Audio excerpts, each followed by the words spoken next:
Naqueles dias, Maria partiu para a região montanhosa, dirigindo-se apressadamente a uma cidade da Judeia. Entrou na casa de Zacarias e cumprimentou Isabel. Quando Isabel ouviu a saudação de Maria, a criança pulou no seu ventre, e Isabel ficou cheia do Espírito Santo. Com um grande grito exclamou: Bendita és tu entre as mulheres, e bendito é o fruto do teu ventre.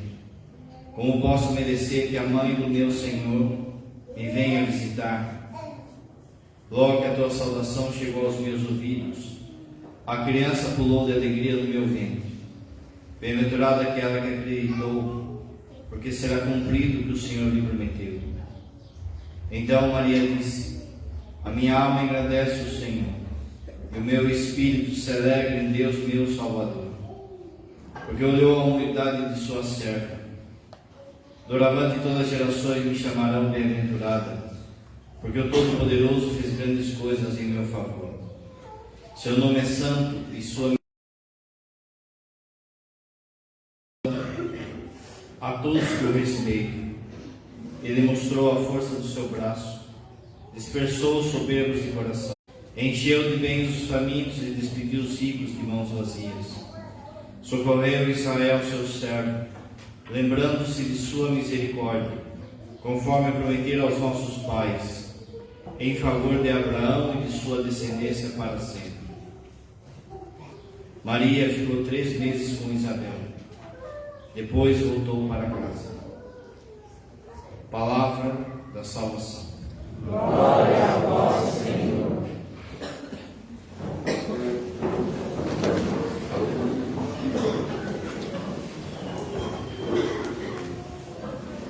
Caríssimos irmãos e irmãs, celebramos hoje então a Assunção da Virgem Maria.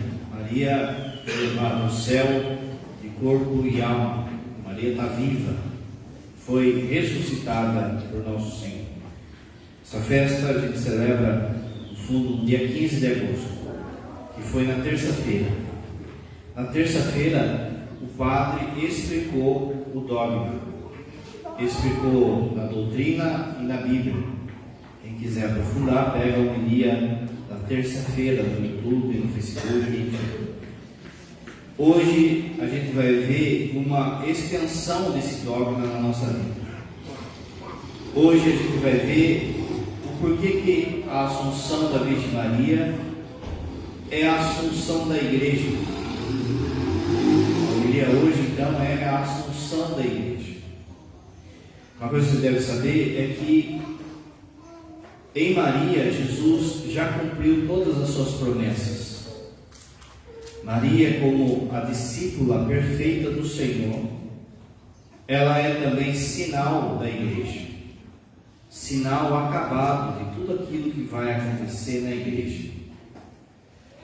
Talvez um desavisado pudesse falar assim: olha, Jesus ressuscitou, mas ele é Deus. Jesus então deixa um sinal do que vai acontecer conosco, uma prova do que vai acontecer conosco. E a prova é a sua mãe, assunta ao céu, ressuscitada. A gente pode perguntar, mas por que ela? Porque ela não é qualquer uma. Ela não é qualquer mulher, como as pessoas falam por aí. Ela é, de fato, a principal, melhor e primeira discípula de Jesus. Ninguém foi mais de Jesus do que Maria. Ninguém amou mais Jesus do que Maria. E aqui não é simplesmente o laço materno, que também tem a ver, mas é o laço espiritual, a entrega total da Virgem Maria como discípula de Jesus. E ninguém amou Maria mais, ninguém amou a Maria mais do que o seu filho. Por vezes as pessoas falam assim: olha, você pode estar caindo em idolatria, porque você fica adorando a Virgem Maria, fica adorando Nossa Senhora, fica adorando a Mãe de Jesus. Só se deve adorar a Deus. Quando você amar mais Nossa Senhora do que Jesus a ama, aí você vai cair em idolatria. Mas você nunca vai conseguir amar a Virgem Maria como Jesus a ama. E Jesus não está caindo em idolatria. Veja, Maria, ela é a perfeita discípula porque ela foi inteiramente de Jesus. Como ele sabe, Maria, ela é preservada do pecado original na sua concepção. Ela é a Imaculada Conceição. Muitos podiam falar assim: então foi fácil para ela porque ela não teve o pecado original. Não, é o contrário. Porque se ela não teve o pecado original, bastaria uma mentirinha, uma fofoquinha que ela fizesse para que fosse quebrada essa virgindade espiritual que ela tinha. Eva também foi criada imaculada. Quando Eva foi criada, ela também não tinha pecado. Eva também nasceu sem o pecado original, mas ela não conseguiu guardar. Bastou uma manhã, uma tentação numa manhã, e ela se deitou com o inimigo, se deitou com o demônio, com o pecado. Quando você confessa, você sai da confissão também imaculado, você sai limpo. Quanto tempo demora? Às vezes não demora meia hora, a gente já está pegando de novo. Às vezes não demora 10 minutos. Maria recebeu esse dom de ser sem o pecado original, e aí vem aquilo que é fé católica, aquilo que é a nossa fé católica. Sempre é uma ação primeira da graça de Deus, sempre é a graça. Se você fala, você anda, você enxerga, você pensa, você recebe graças de Deus, graças cotidianas e graças espirituais. Sempre a primeira ação sempre é de Deus, mas Deus espera também uma resposta sua. Não é automático, precisa de uma resposta. Você tem que dar uma resposta à graça. Isso é fé católica. De modo que Maria foi dada essa exclusividade, algo inédito, de ter sido preservada do pecado original. Porém, tinha que ter a parte dela. Qual é a parte dela? É guardar o que ela recebeu. Ela não perdeu aquilo. Como o padre falou, bastaria uma mentirinha, uma fofoca para perder essa graça original. Bastaria uma raiva para perder isso. Nunca a Virgem Maria se deitou com um demônio. Ela foi inteiramente de Jesus. E é por isso que Jesus, então, a usa como um sinal daquilo que será feito conosco. A Assunção de Maria é um sinal da Assunção da Igreja. Quando a gente fala de sinal, veja, quando você vê um sinal de trânsito, uma placa, curva à direita, veja, aquela placa, aquele sinal, ela não é a curva, ela aponta para a curva. A Virgem Maria não é a ressurreição, mas é um sinal da ressurreição. Ela aponta para a ressurreição de Jesus e nós, enquanto igreja. Se Maria, então, ela é preservada do pecado, e ela é assunta ao céu, e ela, veja, ela nunca se deitou com o demônio. Jesus, ele cuida dos seus. E ninguém, de novo, foi mais de Jesus do que Maria. Você que é pecador como eu, você que tem pais pecadores, se você tivesse o poder, por exemplo, de dar ao seu pai, à sua mãe, a capacidade de não morrer, você daria para eles. Mas eu não tenho esse poder. Você não tem esse poder. Mas Jesus tem esse poder. Pensa só. Jesus não ia deixar que a carne da sua mãe se corrompesse, apodrecesse. Porque a carne da sua mãe é a carne dele. Não tem parte de São José no biológico de Jesus. São José de fato é pai de Jesus, mas não é o pai biológico. Não tem o sangue de José, não tem a carne de José. É tudo de nós, é tudo. Jesus recebeu tudo de Maria. Ele não ia deixar que aquela que deu a carne para ele, o sangue para ele, apodrecesse num caixão vencido pela morte. E é por isso que ele a ressuscita. De forma então que Maria, se ela é a perfeita discípula, ela é o membro mais perfeito da igreja. Ela sempre se faz na Bíblia e na história da igreja, uma associação entre Maria e a igreja.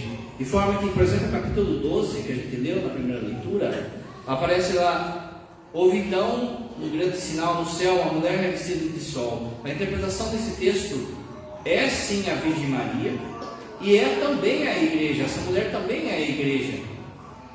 Então os santos sempre associaram a igreja à Virgem Maria. O Conselho Vaticano II diz assim, olha só, num documento chamado Lumen Gentium, Luz dos Povos, e ali há um capítulo destinado para falar para a Virgem Maria. É dito assim: pelo dom e mistério da maternidade divina, que une a seu Filho Redentor pelas suas singular graças e funções, olha agora, está também a Virgem Maria intimamente ligada à igreja. No documento ainda: a mãe de Jesus, glorificada já em corpo e alma, olha agora, é a imagem e início da igreja que há de se consumir no século futuro.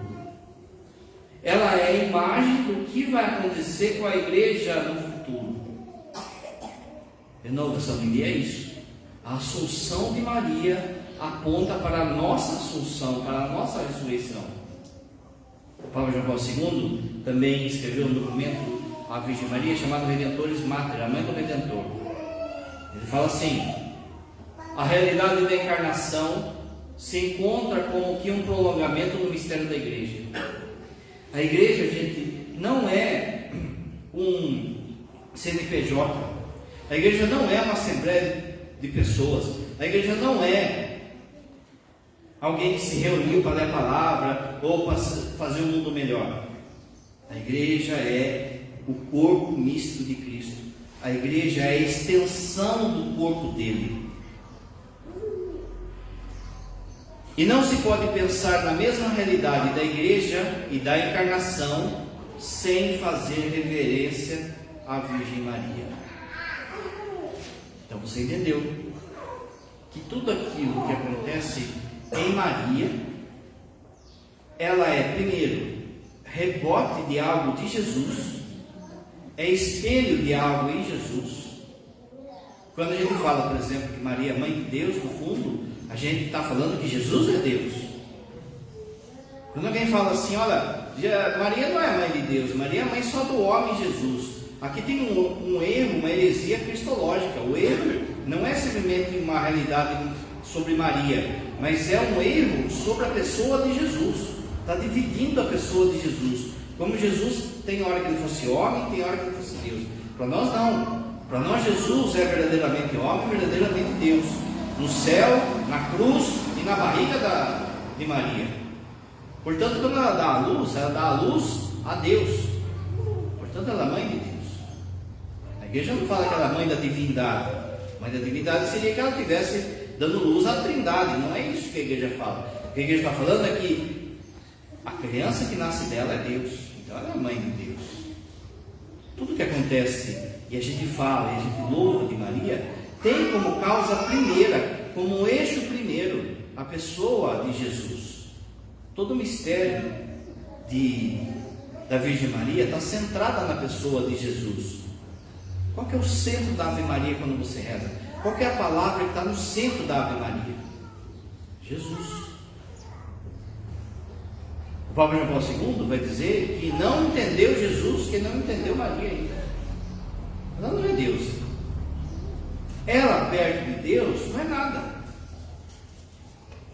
Mas você não é Deus. Quando Deus olha para a Virgem Maria, ele tem que olhar para baixo. Ela não é Deus. Mas quando você olha para Maria, você não olha para baixo, você tem que olhar para cima. Porque ela foi a perfeita discípula. Ninguém foi tão discípula como ela. Como o padre disse, nunca se deitou com o inimigo. Quantas vezes a gente já se deitou com o pecado, com o inimigo? De modo que, então, o primeiro eixo é cristológico. E o segundo eixo é eclesiológico, é em relação à igreja. Olhando para Maria, a gente descobre o que vai acontecer conosco, ou o que já acontece conosco. Maria, ela, primeira coisa, quando que nasce a igreja? A igreja nasce quando o soldado rasgou o peito de Jesus e saiu sangue e água. A igreja nasce do coração aberto de Jesus. Se perguntar para você assim, quando que nasceu a igreja? Não foi um Papa, não foi Constantino, não foi um CNPJ. A nossa igreja nasceu do lado aberto de Jesus. São João Crisóstomo, ele vai ensinar assim: da mesma forma que lá no Gênesis, Adão é colocado em sono, e da costela de Adão, do lado de Adão, Deus cria a sua esposa, do novo Adão, que é Jesus, e do seu sono mortal, 3 dias vai ficar morto, poeticamente parece um sono, e do seu lado, da sua costela, Deus tirou a esposa de Cristo, a igreja. Toda a Bíblia está falando disso. Toda a Bíblia fala de um casamento. Você já ouviu o padre falar? Toda a Bíblia fala de um casamento de Jesus e a igreja. Muito bem, é nessa hora que nasce a igreja. Quem é que estava presente no nascimento da igreja? Uma mãe. Antes disso, você se lembra que Jesus fala para a Virgem Maria: eis aí o teu filho, eis aí a tua mãe. Jesus ali dá a missão dela ser mãe da igreja e estar unida à igreja. Pensa assim, você que é pai ou mãe,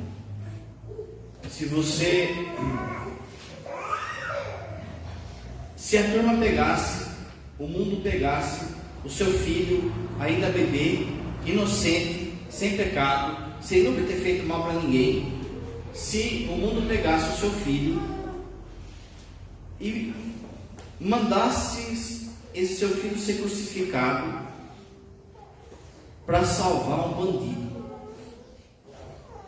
para salvar um violentador de criança, você ali assistindo o seu nenezinho ser crucificado e o bandido de boa. Sinceramente, fala para mim, o que ia brotar do seu coração? Raiva, não é? Raiva, porque o meu filho está morrendo por causa desse bandido. O meu filho está morrendo por causa dessa pessoa. Jesus é mais inocente que um bebê. Jesus é mais inocente do que uma criança. A Virgem Maria vê o seu filho inocente ser crucificado. Para livrar quem? Para livrar cada um de nós. Bandidos, adúlteros, mentirosos, gananciosos, idólatras. O seu filho está sendo crucificado para livrar a nossa barra. Não era para ela ter raiva da gente também? O meu filho está morrendo por causa deles. Eles são o culpado. Nessa hora passou essa tentação. O demônio atentou com isso. Mas nessa hora, ela dá o seu consentimento. Se é para a salvação deles que meu filho está fazendo isso, se é para o bem deles que meu filho está fazendo isso, eu também então entrego meu filho para que ele se salve. Olha o papel da mãe. Jesus, quantas vezes aparece isso no texto bíblico? Jesus lê os corações. Jesus viu que ela foi tentada com isso. Santo Afonso fala isso. Jesus viu que o demônio veio e jogou isso. Olha, você tem que ter raiva deles, porque se o seu filho está morrendo, é por causa deles. Você tem que ter ódio deles. E ela, em vez de ter ódio, ela fala assim: não, se é para salvar eles, então eu entrego meu filho. E Jesus, que lê os corações, percebe essa entrega e diz: eis aí a tua mãe, eis aí o teu filho. É nessa hora então que a Virgem Maria recebe essa missão de ser mãe da igreja. A união entre a Virgem Maria e a igreja. Se a gente voltar na história da Virgem Maria, você vai lembrar que o anjo aparece para ela e fala que ela vai ser a mãe do Messias, que ela vai ser a mãe de Jesus. É aquilo que o padre acabou de falar. A igreja é o próprio corpo de Jesus. Ela deu a luz a Jesus. O corpo de Jesus é a igreja. Então ela dá a luz também à igreja. Você vai lembrar do Pentecostes? O que acontece no Pentecostes? Os apóstolos estavam com medo.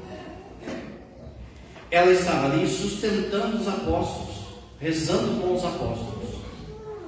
São Bernardo, nós vamos celebrar essa semana São Bernardo. São Bernardo fala assim que no sábado santo, depois que Jesus morre, a igreja, ela não morreu por causa da fé de uma pessoa só, a Virgem Maria, porque os apóstolos fugiram.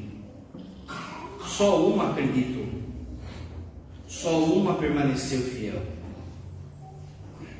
E é por isso que, veja, na Bíblia, você já reparou que não aparece, não tem relato de Jesus ressuscitado aparecendo para Maria. Não tem relato, por exemplo, que um apóstolo veio e contou que o túmulo estava vazio e Maria saiu correndo para ver Jesus ressuscitado. Por que será que não tem? Porque ela não precisava de prova. Ela sabia que o seu filho ia ressuscitar. Naquele momento que ela recebe o seu filho na cruz, morto depois da cruz, Santo Afonso fala que se não fossem os anjos, ela tinha morrido de dor ali. Você que é mãe, você que é pai, sabe disso. Só que só dor não se compara com a dor da Virgem Maria. Ele vai dizer, então, se não fosse os anjos, ela tinha morrido naquela hora de dor. Mas por que ela não entra em desespero? Tem uma bronca quando se faz teatro de Nossa Senhora, teatro da Paixão, e mostra a Virgem Maria entrando em desespero. E não chorou, doeu. Se não fosse os anjos, ela tinha morrido de dor. Mas não é desespero, porque ela era a primeira que sabia que seu filho ia ressuscitar. Ela sustenta a igreja. Ela sustenta a fé da igreja. No Pentecostes acontecendo a mesma coisa. Os discípulos estão com medo. O Espírito Santo virá sobre eles para que a missão de evangelização comece no mundo. Mas se você olhar lá atrás, o padre já disse também, existe uma palavra lá no Antigo Testamento chamada Shekinah, que seria a tradução, mais ou menos, seria o poder de Deus, a glória de Deus, o Espírito do Senhor. Essa Shekinah, no fundo é o Espírito Santo. Essa Shekinah no Antigo Testamento, ela fica mudando de lugar. Pensa assim nas velas. No primeiro momento, essa Shekinah aparece sobre essa primeira vela. Essa primeira vela está lá no Gênesis capítulo 1. O Espírito do Senhor pairava sobre as águas. Depois tem uma outra vela, que é a vocação de Abraão. O Espírito veio até Abraão e disse: sai da sua terra. Depois para os patriarcas. Depois para Moisés. Depois nos 10 mandamentos. sempre aparece esse poder de Deus, essa glória de Deus sobre alguma coisa.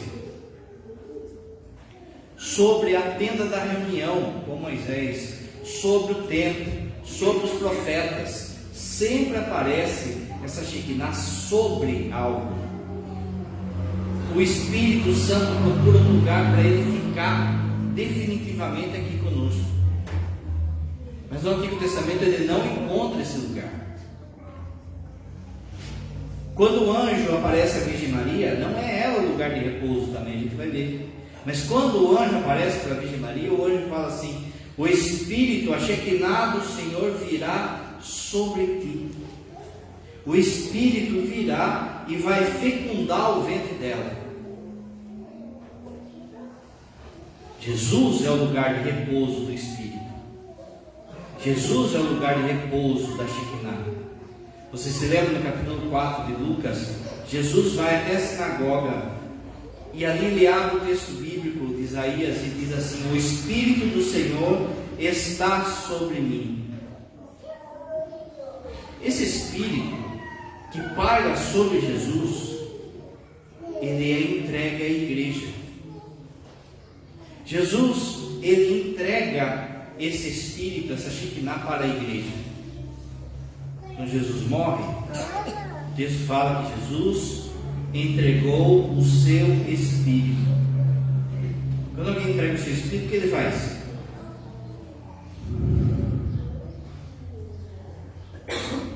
Jesus ressuscitado vai até os apóstolos e sopra sobre eles. Mas em modo especial, no Pentecostes, na hora que os discípulos estão lá reunidos junto com Maria, vem um vento impetuoso, vem o Espírito do Senhor e enche eles do Espírito, da Shekinah de Deus. E a partir disso acabou o medo. A partir disso acabou, começa a era de milagres. E a Virgem Maria, como mãe, estava lá, como mãe da igreja. É interessante que essa Shekinah ela permanece na igreja. E é por isso que tem os sacramentos. E é por isso que essa é a igreja do Senhor. Porque só aqui que a Shekinah permanece. Só aqui que a Shekinah permanece. Veja, cada sacramento que um padre realiza, que um diácono realiza, que o bispo realiza, cada sacramento tem um momento que o padre, ou o bispo, ou o diácono, pede para que o Espírito Santo venha sobre ele. Que a Shekinah venha no batismo, no casamento, na confissão, todos os sacramentos. Mas de modo especial na missa. Daqui a pouco o padre vai pedir o Espírito Santo e vai fazer assim com a mão.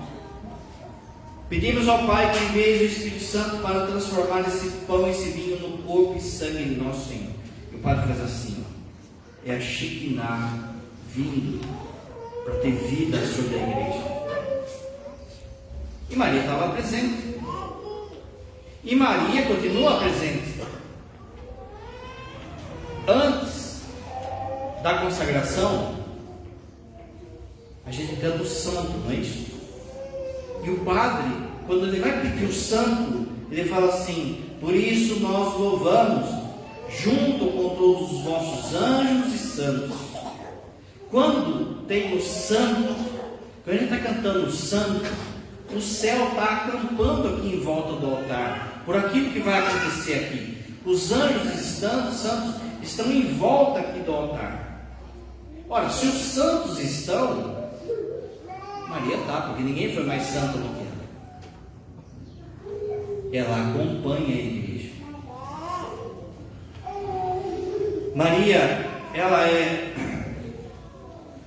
um sinal, então, para nós, da nossa ressurreição, da nossa caminhada.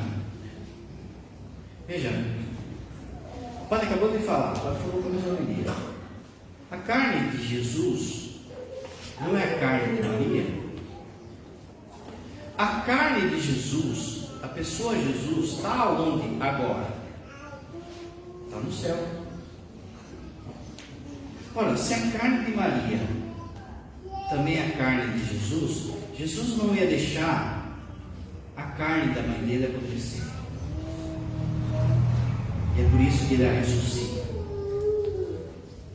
Pensa assim numa mãe que tem um filho preso. Aquela mãe não desiste do filho. Ela vai visitar o filho na cadeia. Ela passa lá por revista, passa por aquilo tudo, e fica indo lá, e fala para o seu filho não desanimar, e fala para o seu filho aguentar. E ela sustenta a fé do filho ali. Quando o filho sai da cadeia, vamos supor que aquele filho ganhasse na Mega Sena. Ele saiu da cadeia e ficou milionário. Se é um filho que tem juízo, o que ele deve pensar? Ele deve pensar que na hora que eu estava sofrendo, na hora que todo mundo me abandonou, quem é que estava comigo? A minha mãe. Bom, agora que eu estou rico, quem é que também tem que estar comigo? Eu vou dar uma casa para minha mãe, eu vou dar dignidade para minha mãe, porque na hora que eu sofri, ela mostrou que me ama. Na hora que Jesus estava sendo flagelado, cuspido, carregado na cruz, quem é que estava do lado dele? A sua mãe.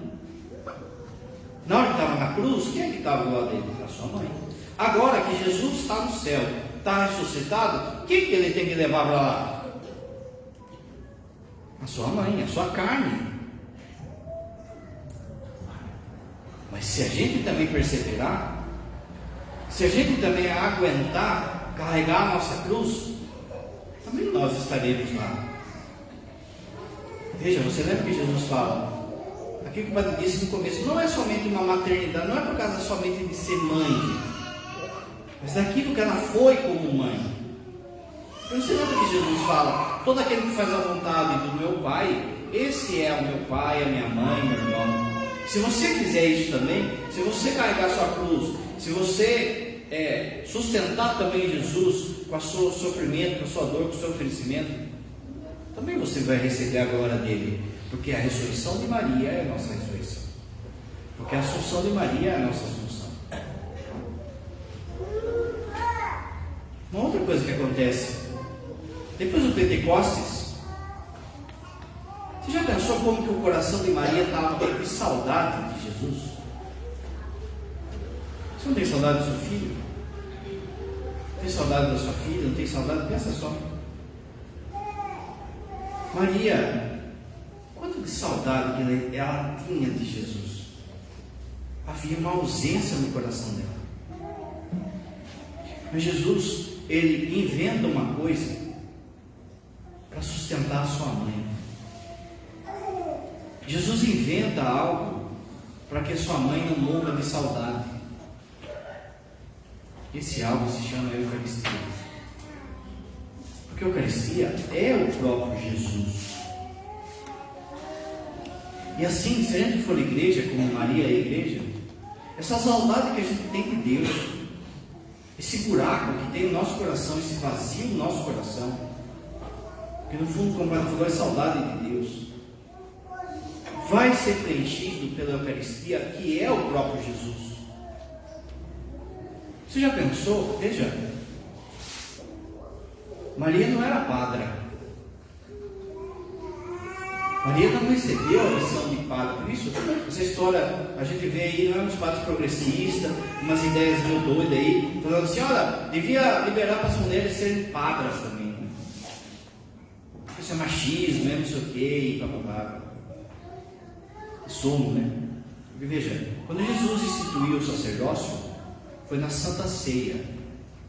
Não tinha nenhuma mulher lá. Só tinha os 12. Porque Jesus queria que o sacerdócio fosse sinal da masculinidade dele. Não é porque o homem é melhor. Porque se a gente pensar bem, ninguém era mais digno de ser padre do que Maria. E não foi. Mas se você pensar, você já pensou essa saudade que ela tinha no coração?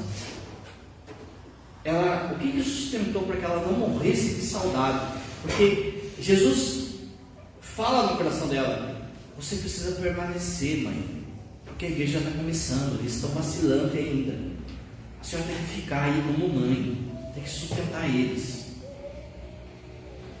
Mas ela podia falar assim: mas e eu, meu filho? Como é que eu faço com essa saudade que eu tenho de você? Pensa só, o que seria isso?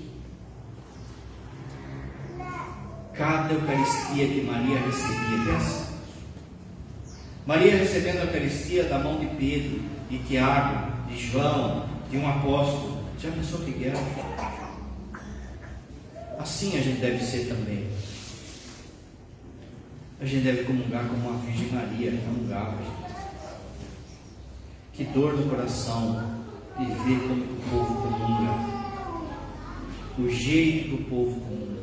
Aqui não é que tem que comungar de joelho, é direito do fiel. Abra seu livro que o padre vai falar. O fiel escolhe se ele quer de pé ou de joelho, na mão ou da boca. É você que escolhe. A norma da igreja é essa. Mas não adianta nada receber de joelho e receber em pecado. Não adianta nada eu receber de joelho só para amolecer. A gente vê que o povo não sabe comungar. Você, como igreja, sinal da Virgem Maria, você precisa aprender a comungar igual a Maria comungava. Quando você vir para essa fila de comunhão, o seu coração tem que estar sangrando, gente, de amor por Jesus, e não disperso, e não preocupado com a hora, e não preocupado com o calor, e não assim, sem entender, indiferente aquilo que está acontecendo. O fato de você poder, por exemplo, comungar na mão, mas comungue direito, mão esquerda sobre a direita, e espera o ministro depositar a Eucaristia na sua mão, na palma da sua mão. Aí você coloca direto na boca, na frente do ministro. Não sai com a Eucaristia para comungar no banco, não se sai andando com a Eucaristia, não se pega a Eucaristia como pinça. Eucaristia não é coisa. Comungue como a Virgem Maria comungou, externamente, a roupa adequada, a alma adequada. Não comungue em pecado grave. Tem pecado grave, vai confessar antes. E internamente, devoção. Vai para o banco, faz a sua oração. É Jesus que está ali. Você está grávido de Jesus. Deus está dentro de você. Não existe nada que você não consiga na hora da sua comunhão. Mas você não tem fé, você não toca nele direito. O que pode ter de perseguição, de maldade do inimigo, do demônio, o que pode ter de graça, de milagre, que você não pode alcançar se Jesus está dentro de você? Fala para mim. A gente comunga mal. Um dos sinais que a gente comunga mal é que as pessoas não sabem o que falam ali. Na hora que você comungar, conversa com Jesus. Mas eu vou conversar o quê? Ah, Jesus, está calor. Ah, Jesus, alivia meu dedão do pé que está com unha encravada. Não, você conversa com aquilo que ele falou pela palavra. Jesus não falou hoje pela palavra, você responde o que ele falou. Olha, Jesus falou hoje sobre a Virgem Maria.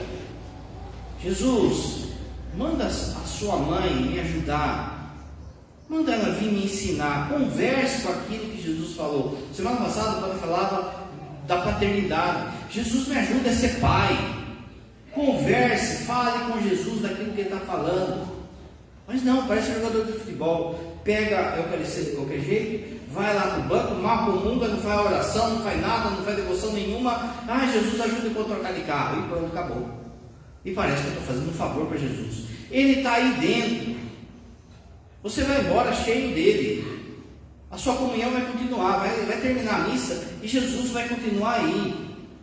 Você precisa ser grávido de Jesus. Aonde você tocar, aonde você passar, as pessoas têm que ver que tem algo aí dentro diferente. Esse algo não é você que é bom, é ele que está aí dentro. Você já pensou o que era Maria comungando? Se a gente fica imaginando o que era um santo comungando, Padre Pio, Dom Bosco, pensa só o que era a Virgem Maria comungando.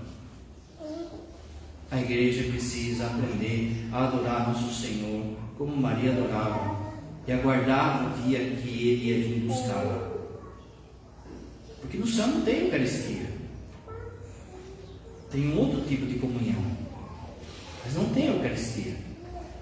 A Eucaristia é o alimento, é o corpo de Cristo, enquanto a gente está aqui, enquanto a gente está nesse tempo de saudade, como Maria teve saudade, e aquilo sustentou a Virgem Maria. Como o Padre falou, quando você vinha aqui pela essa fila de comunhão, deixa o seu coração sangrar de amor por Jesus. Enquanto não sangrar, não está bom. Da mesma forma, veja, quando acontece o Pentecostes, os discípulos começam a pregar, começam a fazer milagre, o inimigo aparece também. Começa uma perseguição à igreja. Ora, se começa uma perseguição à igreja, começou já ali uma perseguição à Virgem Maria, uma perseguição física e uma perseguição moral também, de turma falando assim, qualquer uma, tanto faz como tanto fez. Não, gente. Tanto é assim que João, depois desses eventos, João pega a Virgem Maria e vai morar com ela na Grécia. Leva ela para a Grécia, em Éfeso. Ora, se a Virgem Maria foi perseguida, a igreja será perseguida. Perseguida moralmente e perseguida também fisicamente. Mas veja, existe uma maternidade, existe uma mãe que cuida da gente. Essa mãe lembra a associação? Junto, a Virgem Maria e a mãe a igreja, ela cuida de você. Os apóstolos, com certeza, na hora da perseguição, iam buscar a Virgem Maria. Ela é a mãe de Jesus, pensa só, é a mãe deles.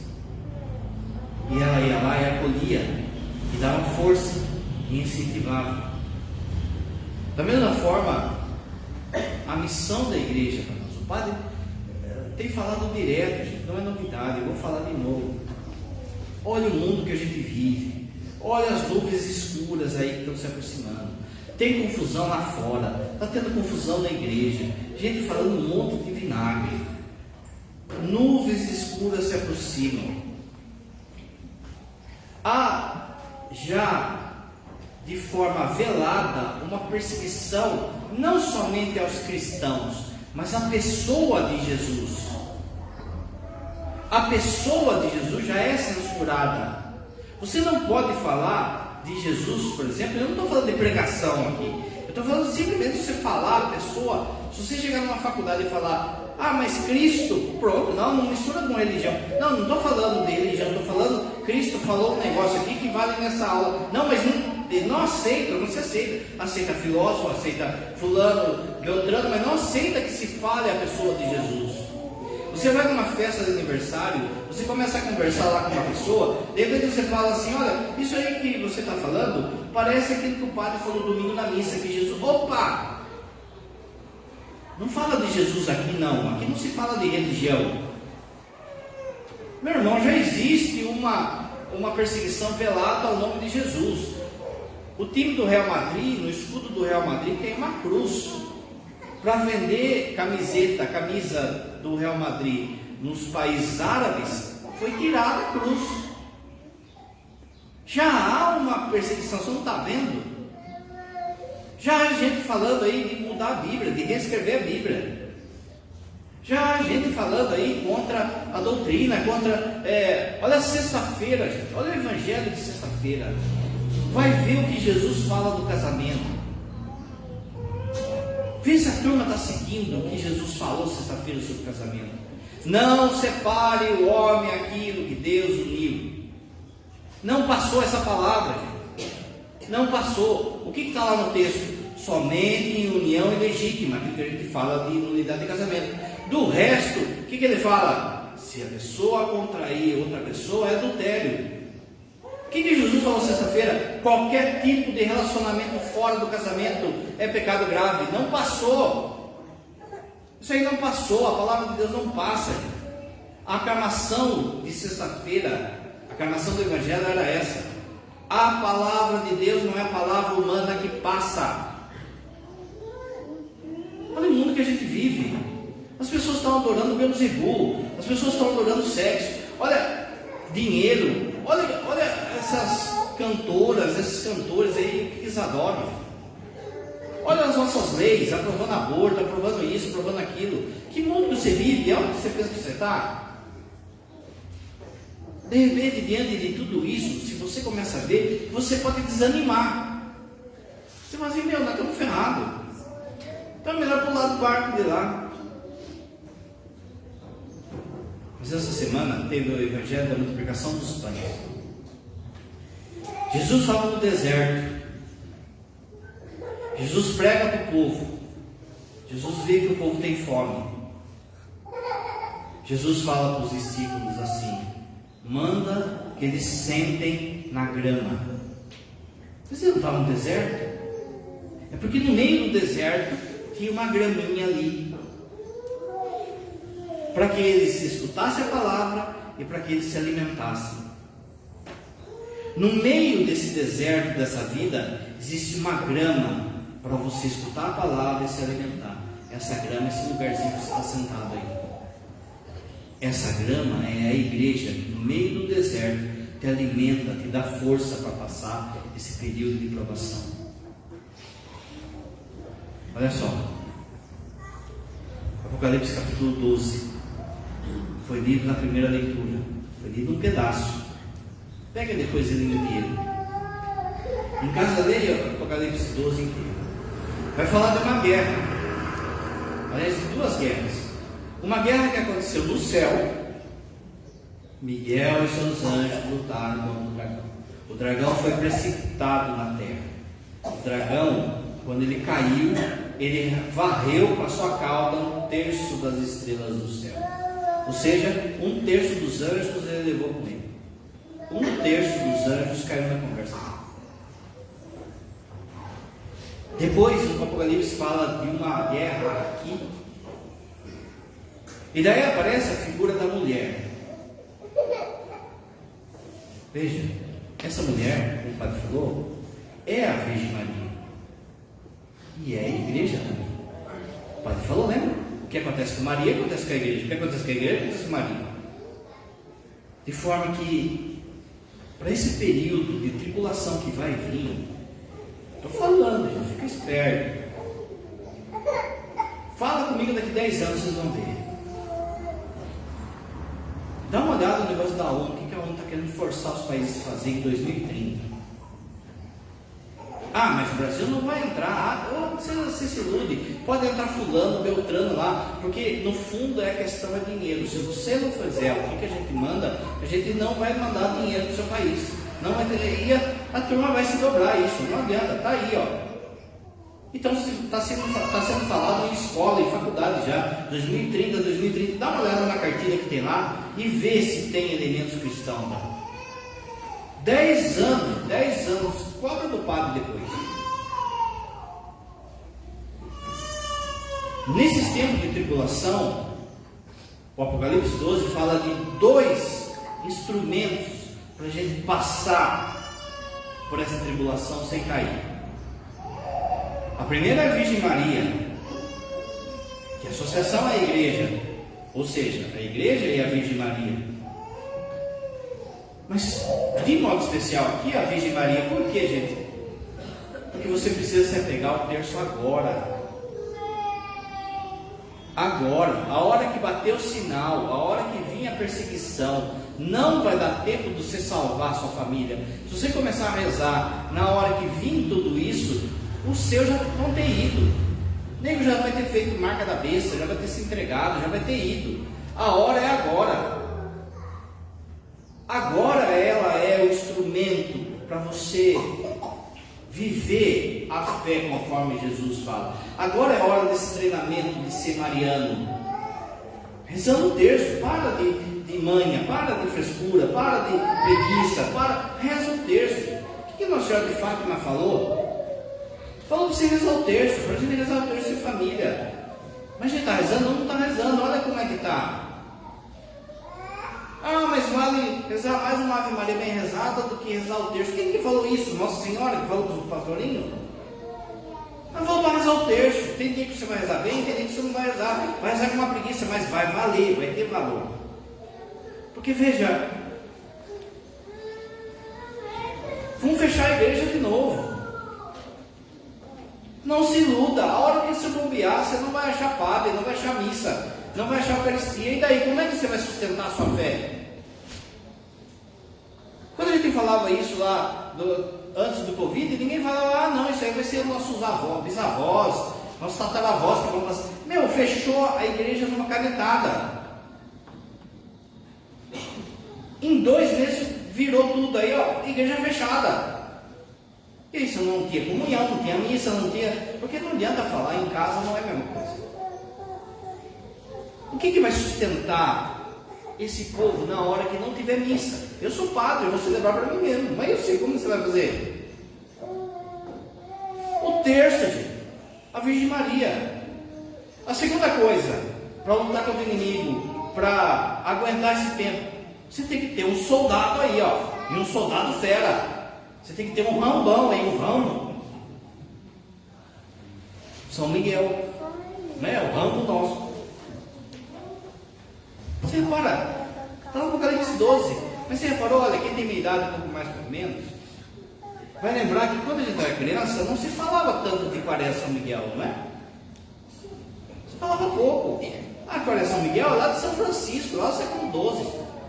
Só que de uns tempos para cá, isso aí pegou fogo, não foi? Está um monte de paróquia fazendo, no YouTube tem um monte de padre fazendo. Pegou fogo, porque Deus está levantando um exército da Virgem Maria, comandada por São Miguel.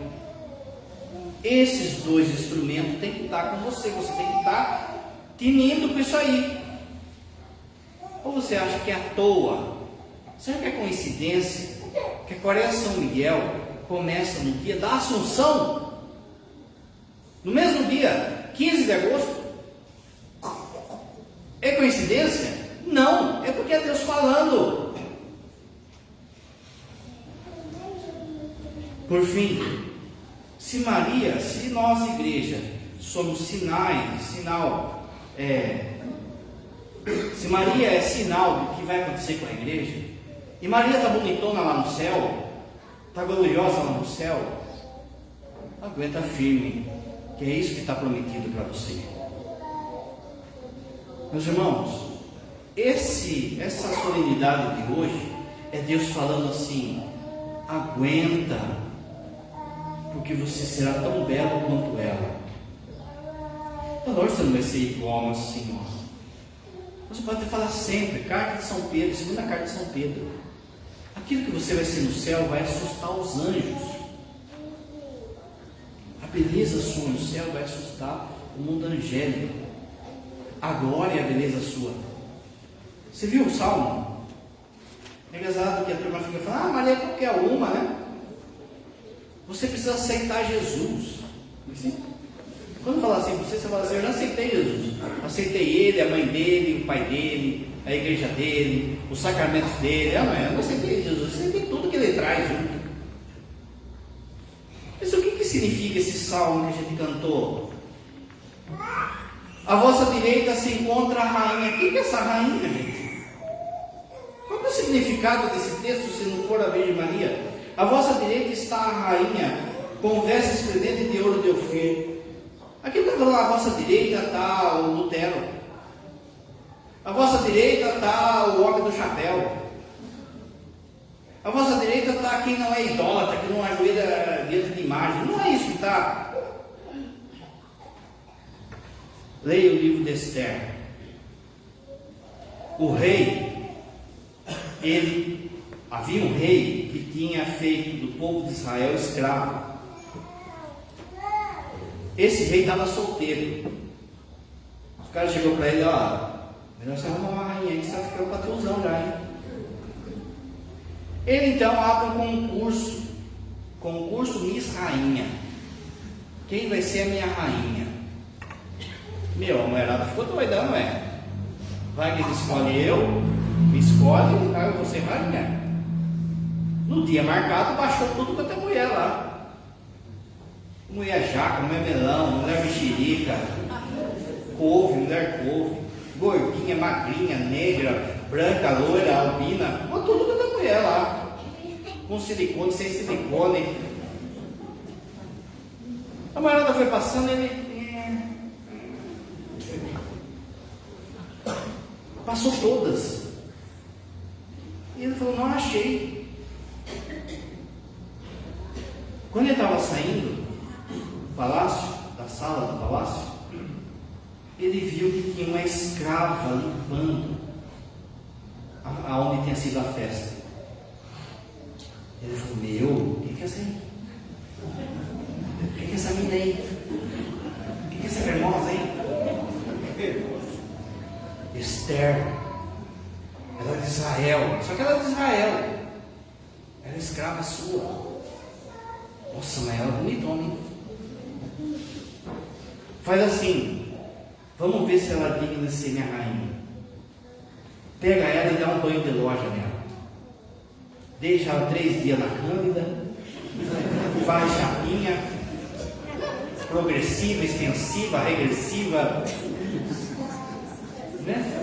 Faz, pinta a sobrancelha assim, com aqueles negócios lá, né? Dá uma geral nela e traz aqui para mim ver. Os caras prepararam ela, puseram nela uma veste de ouro de Ofir. Quando ela entrou na sala do palácio, o queixo do rei é essa. O rei chega para ela e fala assim, estava bobão, sabe? Pede-me se ele quiser que eu te dou. Se você quiser metade do meu reino, eu te dou. E ela fala assim, se eu achei graça, olha só, não é beleza, se eu achei graça diante de ti, salva o meu povo.